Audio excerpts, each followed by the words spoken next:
ബാലചന്ദ്രൻ മനുവിൻ്റെ അടുത്ത് പറയുന്നുണ്ട്, അവിടെ ഇനി എന്ത് പ്രശ്നം വന്നാലും അലീന ഫേസ് ചെയ്തോളും, അവൾക്ക് അതിനുള്ള കഴിവുണ്ട് എന്നൊക്കെ പറയുന്നുണ്ട്.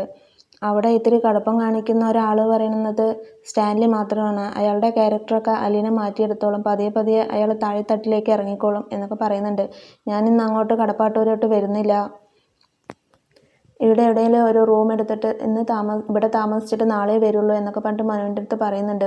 വൈജയന്തി ആണെങ്കിൽ ബാലചന്ദ്രൻ്റെ റൂമെല്ലാം സെർച്ച് ചെയ്യുന്നുണ്ട്. അത് കണ്ടതും രോഹി പറയുന്നുണ്ട്, അമ്മ ഈ ചെയ്യുന്നതൊന്നും ശരിയല്ല, ഒരു കള്ളിയെപ്പോലെ അച്ഛൻ്റെ റൂമിൽ എന്താ കാണിക്കുന്നത്, ഒരാളുടെ അനുവാദമില്ലാതെ അവരുടെ റൂമിലേക്ക് വരുന്നത് ശരിയല്ല എന്നൊക്കെ പറയുന്നത്. ഇത് എൻ്റെ ഭർത്താവിൻ്റെ റൂമാണ്, എനിക്ക് എപ്പോൾ വേണമെങ്കിലും കയറി വരാം എന്ന് പറയുന്നുണ്ട്.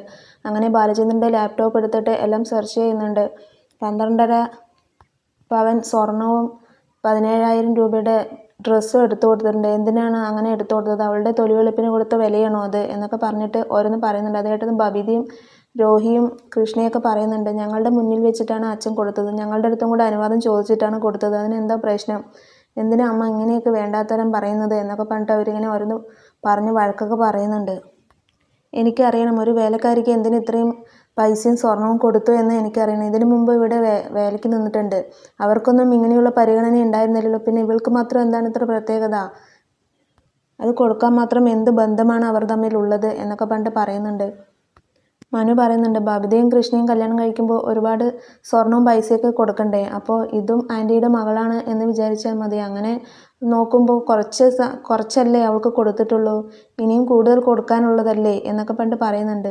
ഇവരെൻ്റെ മക്കളാണ്, അവൾ എൻ്റെ ആരാണ്, അവൾ എൻ്റെ ആരുമല്ല, ഇവിടെ കിടന്ന ആർക്കോ ജനിച്ച ഏതോ ഒരുത്തിയെ എന്തിനു ഞാൻ മകളായി കാണണം എന്നൊക്കെ പറഞ്ഞിട്ട് പറയുന്നുണ്ട്. അപ്പം മനുവിന് അതൊക്കെ കേട്ടിട്ട് ദേഷ്യം വന്നിട്ട് അവൻ പറയുന്നുണ്ട്, എനിക്കിതൊന്നും കേട്ടിട്ട് നിൽക്കാൻ വയ്യ, ഞാൻ പോവുകയാണ് എന്നൊക്കെ പറഞ്ഞിട്ട് അവരുടെ അടുത്ത് യാത്രയൊക്കെ പറഞ്ഞിട്ട് പോകുന്നുണ്ട്.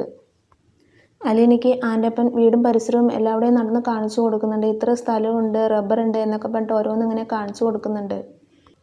രോഹിത്ത് രേവതിക്കുട്ടിയെ വിളിച്ച് ഓരോ വിഷമങ്ങൾ പറയുന്നുണ്ട്. അലീന ചേച്ചി ഇവിടുന്ന് പോയി അങ്ങോട്ട് പോകുന്ന വഴി വരണം എന്ന് പറയുന്നുണ്ടായിരുന്നു, പക്ഷേ ഇറങ്ങുമ്പോൾ നേരം വൈകി, അതുകൊണ്ടാണ് വരാതിരുന്നത് എന്നൊക്കെ പറയുന്നുണ്ട്. ചേച്ചി പോകുമ്പോൾ എന്നെ എന്താ യാത്ര ചോദിക്കാൻ വിളിച്ചില്ല എന്നൊക്കെ പറഞ്ഞിട്ട് രേവതിയും പറയുന്നുണ്ട്. ഇവിടെ പിന്നെയും ഒരുപാട് പ്രശ്നങ്ങളുണ്ടായി, അമ്മ വന്നിട്ട് വിശ്വാസമുള്ളവരുടെ അടുത്തല്ലേ നമ്മൾക്കെല്ലാം പറയാൻ പാടുള്ളൂ എന്നൊക്കെ പറഞ്ഞിട്ട് രോഹി പറയുന്നുണ്ട്. അപ്പോൾ എന്നെ വിശ്വസിക്കാം, നിങ്ങളുടെ വീട്ടിലെ ഓരോ രഹസ്യങ്ങളും എനിക്കറിയാം, അവിടെയുള്ള എല്ലാവരെക്കുറിച്ചുള്ള കാര്യങ്ങളും എനിക്കറിയാം എന്നൊക്കെ പറയുന്നുണ്ട് രേവതിക്കുട്ടി. അപ്പോൾ രോഹി ചോദിക്കുന്നുണ്ട്, ഏതെങ്കിലും ഒരു കാര്യം എനിക്കിപ്പോൾ എൻ്റെ അടുത്ത് പറയുന്ന ഞാൻ കേൾക്കട്ടെ എന്നൊക്കെ പറയുന്നുണ്ട്. അപ്പോൾ അതൊന്നും പറയാൻ പാടില്ല എന്ന് പറഞ്ഞിട്ട് അവൾ ഫോൺ കട്ട് ചെയ്യുന്നുണ്ട്. അലീന അടുക്കളയിലേക്ക് പോകുന്നുണ്ട്. അടുക്കളയിലേക്ക് പോകുമ്പോൾ അവിടെ പൗലോസ് ഉണ്ടാകും. എന്തെങ്കിലും കഴിക്കാൻ വേണോ, അതിനാണോ ഇങ്ങോട്ട് വന്നതെന്നൊക്കെ ചോദിക്കുന്നുണ്ട്. അല്ല, ഞാൻ എവിടെയൊക്കെ പരിസരമൊക്കെ ചുറ്റി കാണാമായിരുന്നു, ആ കൂട്ടത്തിൽ ഞാൻ കിച്ചണിലേക്ക് ഒന്ന് വന്നതാണ് ഇവിടേക്ക് നോക്കാൻ വേണ്ടിയിട്ട് എന്ന് പറയുന്നുണ്ട്. അപ്പോൾ ഇതിനു മുമ്പ് എവിടെയാണ് താമസിച്ചത്, എവിടെയായിരുന്നു എന്നൊക്കെ ചോദിക്കുന്നുണ്ട്. അപ്പോൾ ഞാനൊരു ഓർഫനേജിലാണ് നിന്നത്, പിന്നെ അത് കഴിഞ്ഞ് ഞാനൊരു വീട്ടിൽ ജോലിക്ക് നിൽക്കുമായിരുന്നു എന്ന് പറയുന്നുണ്ട്. അപ്പോൾ കൂടെ വന്നത് ആരാണെന്നൊക്കെ ചോദിക്കുന്നുണ്ട് പൗലോസ്. അതെൻ്റെ അച്ഛനാണെന്ന് പറയണം. അത് കേട്ടപ്പോൾ പൗലോസ് ചോദിക്കുന്നുണ്ട്, അച്ഛനോ എന്ന് പറഞ്ഞിട്ട് ഇങ്ങനെ നിൽക്കുന്നുണ്ട്. അപ്പോൾ ഇന്നത്തെ എപ്പിസോഡ് ഇത്രയേ ഉള്ളൂ. Thank you for watching my video.